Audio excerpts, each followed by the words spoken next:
માયાવી રાક્ષસનો નાશ કર્યો. આ દુદુંબી એનો પણ નાશ કર્યો. હવે ચાલ ગુફામાંથી બહાર નીકળી અને મારે કિષ્કિંધા તરફ જા.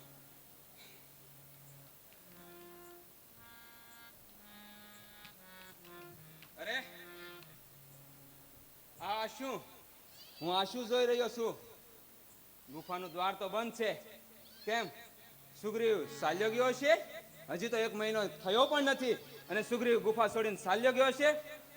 પણ તેને ગુફાનું દ્વાર કેમ બંધ કર્યું છે મને કશું સમજાતું નથી. ચાલ પહેલા કિષ્કિંધા જાઓ આ દ્વાર ખોલીને, પછી સર્વ વિનાશ શું બની તેની જાણ મેળવું.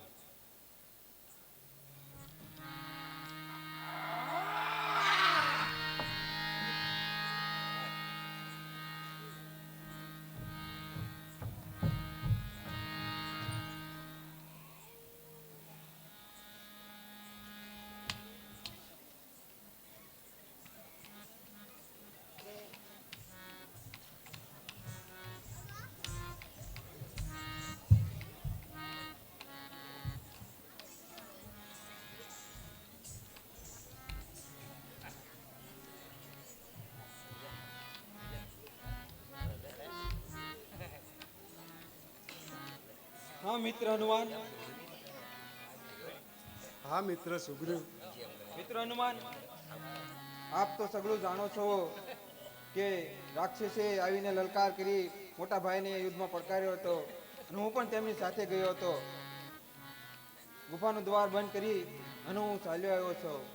મારા મોટા ભાઈનો અકાળે મૃત્યુ થયું હોય તે રાક્ષસ સાથે એવું મને લાગી રહ્યું છે. શું વાત કરો છો મિત્ર સુગ્રીવ? હા મિત્ર હનુમાન. તો હવે તો આ કિષ્કિંધાના રાજા તમારે બનવું જોવે. ના મિત્ર હનુમાન ના, આ કિષ્કિંધાનું રાજ્ય મારે નથી જોઈતું. તેના પર તો મારા મોટા ભાઈનો જ હક અધિકાર છે. હા મિત્ર સુગ્રીવ, હવે તો મોટા ભાઈ ના રહ્યા એટલે એનો અધિકાર તમારે શિરે આવ્યો એટલે કિષ્કિંધાનો રાજા તમારે બનવું પડશે. ના હનુમાન ના મિત્ર, મારા મનમાં એ કોઈ જ લાલચ નથી. આપ કોઈ અન્યને યોગ્ય હોય એવાને રાજપદ સોંપો, મને રાવા દો મિત્ર, મને રાવા દો. હા, બીજા કોને રાજ્ય સોંપવું? કારણ કે હવે ઉત્તર અધિકારી તમારે જ રાજા બનવું પડશે. કારણ કે રાજ્ય કદી સૂનું ન હોય, માટે તમારે રાજા બનવું જ પડશે. સત્ય કહ્યું. આ પ્રજા જો હું રાજ્યને ગાદી નહીં સંભાળું તો આ રાજ્ય રજળી જશે અને આ પ્રજા દુઃખી થઈ જશે. માટે જો આપ સર્વનો આગ્રહ હોય, હઠ હોય તો હું આ રાજ્ય ગાદી સ્વીકાર કરું છું. પરંતુ મારા મનની અંદર આ રાજ્યની મુંદર લાલસા નથી હનુમાનજી, મિત્ર, નગરજનો. હા, એ તો હું જાણું છું મિત્ર સુગ્રીવ. તો આપ બિરાજમાન થાઓ.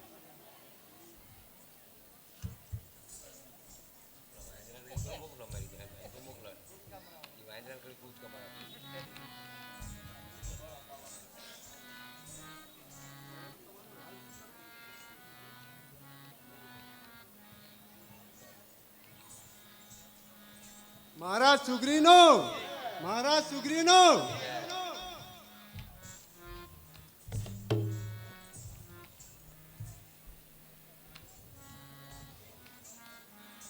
હજી કિષ્કિંધાની સીમાડામાં પહોંચ્યો અને મહારાજ સુગ્રીવ નો જાય. મહારાજ સુગ્રીવ, મહારાજ ક્યાંનો સુગ્રીવ? હજી કિષ્કિંધાનો નરેશ આ વાલી જીવતો છે અને મહારાજ સુગ્રીવ હવે મને સમજાણો. રાજ સિંહાસનની લાલચે સુગ્રીવે ગુફાનું દ્વાર બંધ કર્યું અને મહારાજ બની બેઠો છે. ચાલ જાઓ અને સુગ્રીવને તેને જે કામ કર્યું છે તેનું ભાન કરાવો. અરે સુગ્રીવ, દુષ્ટ સુગ્રીવ! ક્ષમા કરો મોટા ભાઈ, ક્ષમા કરો, ક્ષમા કરો મોટા ભાઈ, ક્ષમા કરો. આપ જીવિત છો મોટા ભાઈ? આપ જીવિત છો? તો શું હું મરી ગયો? મોટા ભાઈ, મને એમ કે જેથી આપનો વધ કર્યો છે મોટા ભાઈ. ચૂપ કર નાલાયક! ચૂપ થા! કાયર છો તું, કાયર! મેં તને 1 મહિનો દિવસ ત્યાં ગુફાના દ્વાર પર ઊભા રહેવાનું કહ્યું હતું અને તું કેટલા દિવસમાં પાછો આવી ગયો? અને મોટા ભાઈ, અંદરથી રક્તની ધારાઓ અને માંસ મચ્છીઓ બહાર આવવા મળ્યું એટલા માટે હું ડરી અને કિષ્કિંધા નગરી આવી ગયો અને આ સમગ્ર નગરવાસીઓનો અને દરબારીઓના આગ્રહને લીધે થઈને રાજગાદીએ સ્વીકાર કર્યો છે. ખોટી દલીલો ન કર. કાયર છો તું, કાયર. ના આ રાજ સિંહાસનની લાલચે તે મારી સાથે દગો કર્યો છે. ના મોટાભાઈ, મારા મનની અંદર રાજ્યની મુંદલ લાલસા નથી મોટાભાઈ. મને ક્ષમા કરો મોટાભાઈ. લાલચ નથી તો શા માટે રાજા બનીને બેઠો? એક વખત પણ નહીં કીધું કે મારે રાજા નથી બનવું. ક્ષમા કરો. મારો મોટો ભાઈ અત્યારે અત્યંત ક્રોધિત છે. તેને ગમે એટલો સમજાવીશ તે માનશે નહીં. દુષ્ટ, હું કહું છું હજી તને, તું મારી નજર સામેથી ચાલ્યો જા, નહીં તો આજ એક ભાઈના હાથે ભાઈનું મૃત્યુ થશે. સત્ય કહ્યું. મારા મોટા ભાઈને હાથે કઈ અપમૃત્યુ થાય એ પહેલા હું મારા મોટા ભાઈની નજર સામેથી દૂર ચાલ્યો જાઉં. જ્યારે તે શાંત થશે ત્યારે એને સગલી હકીકત જાણ થશે ત્યારે અવશ્ય મને એ ક્ષમા કરશે. અત્યારે હું અહીંથી ચાલ્યો જાઉં છું.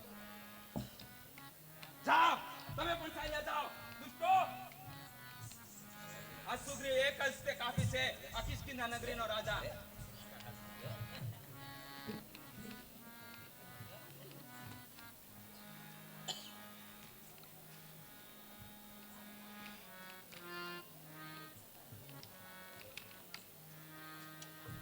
શું કરવું?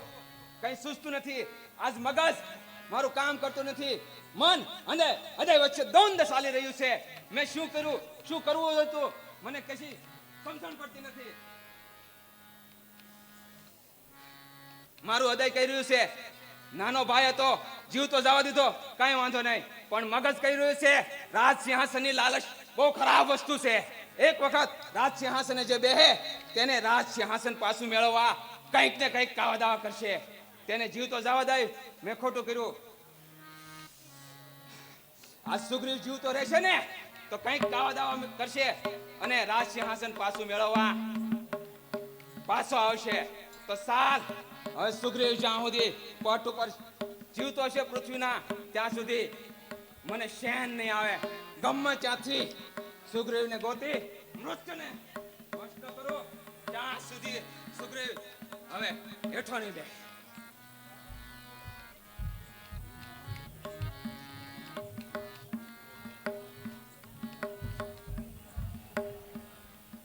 મારા ભાઈ હજી શાંત નથી થયા અને હું જ્યાં સ્થાનક બનાવી અને બેસું છું ત્યાં આવી અને મને મારવા દોડે છે અને મને કદાચ મારી પણ નાખશે. એટલા માટે હવે મારે દૂર દૂર ભાગવું પડશે. મને પૃથ્વીની દસે દિશાઓમાં દોડાયો છે એટલે અત્યારે હું કहीं દૂર તેનાથી ચાલ્યો જાઉં. ભાગ સુગ્રીવ ભાગ, તારે જ્યાં જાવું હોય ત્યાં જા. આ વાલીના દુશ્મનને કોઈ શરણ નહીં આપે.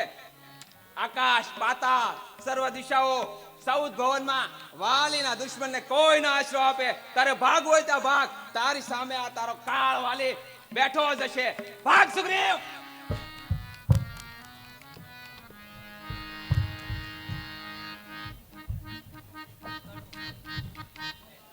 ભાગ સુગ્રીવ. આ તારો કાળ તારી પાછળ પાછળ આવે છે. તારે જ્યાં જાવું હોય ને જા. હું તને જીવતો નહીં છોડું.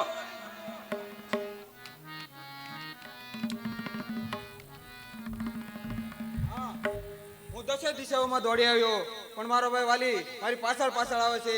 મને કોઈ જગ્યાએ ક્ષણવાર પણ ઊભો નથી રહેવા દેતો. હવે મારે શું કરવું? હા, આ પૃથ્વી ઉપર એક એવી જગ્યા છે જ્યાં મારા ભાઈના શ્રાપને કારણે આવી નથી શકતો અને તે છે ઋષિમુખ પર્વત. તો અત્યારે હું ત્યાં ચાલ્યો જાઉં અને હું મારા જીવને સુરક્ષિત કરું. ચાલ, હું ઋષિમુખ પર્વત ઉપર જાઉં.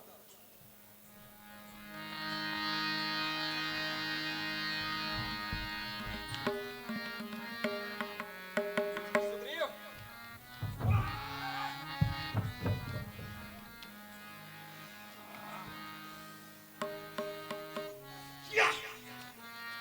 સુગ્રીવ, તું જાણે છો હું ઋષિમુખ પર્વત ઉપર આવી નથી શકતો એટલે કાયર ઋષિમુખ પર્વત ઉપર ચાલ્યો ગયો. તું જાણે છો પૃથ્વી ઉપર એક જ સ્થાન એવું છે જ્યાં વાલી નથી આવી શકતો. પણ ક્યાં સુધી તું ઋષિમુખ પર્વત ઉપર રહીશ? જ્યારે તું ઋષિમુખ પર્વત છોડીશ ત્યારે તારો કાળ આ વાલી તારી સામે ઊભો હશે. તારો કાળ, તારું મોત. તારું મોત.